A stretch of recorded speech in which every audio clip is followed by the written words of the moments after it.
పంట కొనుగోలుపై తెలంగాణ ప్రభుత్వం కీలక నిర్ణయం తీసుకుంది. రైతుల పంటను రాష్ట్ర ప్రభుత్వమే కొనుగోలు చేయాలని నిర్ణయించినట్టుగా మంత్రి తుమ్మల తెలిపారు. మొక్కజొన్న కొనుగోలు కోసం మరో 1800 కోట్లను సీఎం కేటాయించారని తెలిపారు. 1100 కోట్లతో జొన్న కొనుగోలుకు ప్రభుత్వం నిర్ణయం తీసుకుందని తెలిపారు.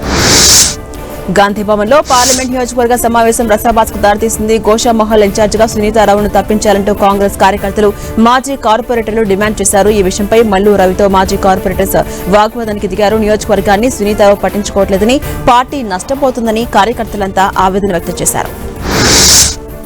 మంత్రి అడ్లూరి లక్ష్మణ్ కుమార్ పై మాజీ మంత్రి కొప్పుల ఈశ్వర్ తీవ్ర స్థాయిలో ఆరోపణలు గుప్పించారు. అట్టర్ ప్లాఫ్ మంత్రి అడ్లూరి అంటూ ఎద్దేవా చేశారు. హైదరాబాద్ కు వెళ్లి సెటిల్మెంట్లు చేయడం కాదు, ఇక్కడ రైతుల గోసలు పట్టించుకోవాలని తెలిపారు. పెద్దపల్లి జిల్లా ధర్మారంలో బీఆర్ఎస్ పార్టీ నిర్వహించిన నిరసన కార్యక్రమంలో పాల్గొన్న ఆయన ఈ ఆరోపణలు చేశారు.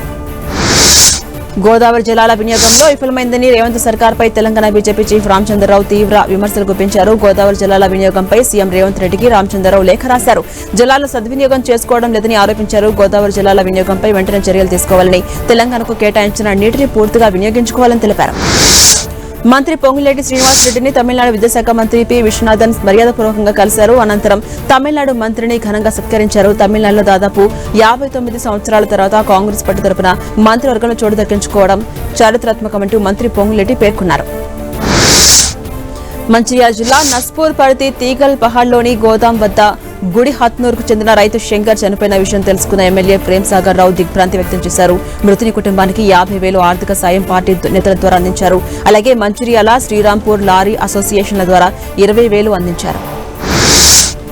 రంగారెడ్డి జిల్లా కొత్తూరు మండలం సిద్దాపూర్లో టీజీఐఐసీ కేటాయించిన భూముల్లో ఎకో టౌన్ చెత్త డంపింగ్ యార్డ్ ఏర్పాటు చేయాలన్న రాష్ట్ర ప్రభుత్వ నిర్ణయాన్ని వ్యతిరేకిస్తూ సిద్దాపూర్, వేముల నర్వ, కోడిచెర్ల, వయం తాండా, కోడిచెర్ల తాండాల ప్రజలు తమ గ్రామాల్లో నిరసన సభలు, ఆందోళన చేపట్టారు. ఈ ప్రాజెక్టు వల్ల చుట్టూ ఉన్న గ్రామాలు కలుషితంగా మారుతాయని, వెంటనే ప్రభుత్వం తమ నిర్ణయాన్ని వెనక్కి తీసుకోవాలని డిమాండ్ చేశారు.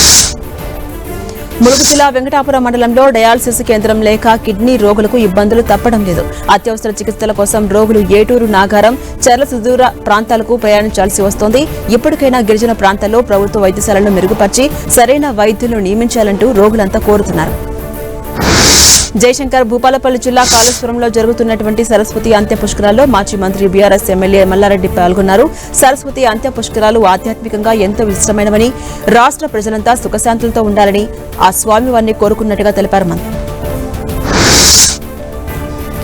సంగారెడ్డి జిల్లా పటాన్ చెరువు నియోజకవర్గం కాంగ్రెస్ ఇన్ఛార్జ్ కాటా శ్రీనివాసరావు గౌడ్పై కేసు నమోదైంది. తన అన్నపై దాడి చేసి బెదిరింపులకు గురిచేసిన ఆయనపై ఆరోపణలు వస్తున్నాయి. దీంతో కాటా శ్రీనివాస్ గౌడ్పై ఆయన సోదరుడు రాజేష్ గౌడ్ కుటుంబ సభ్యులు కేసు పెట్టారు.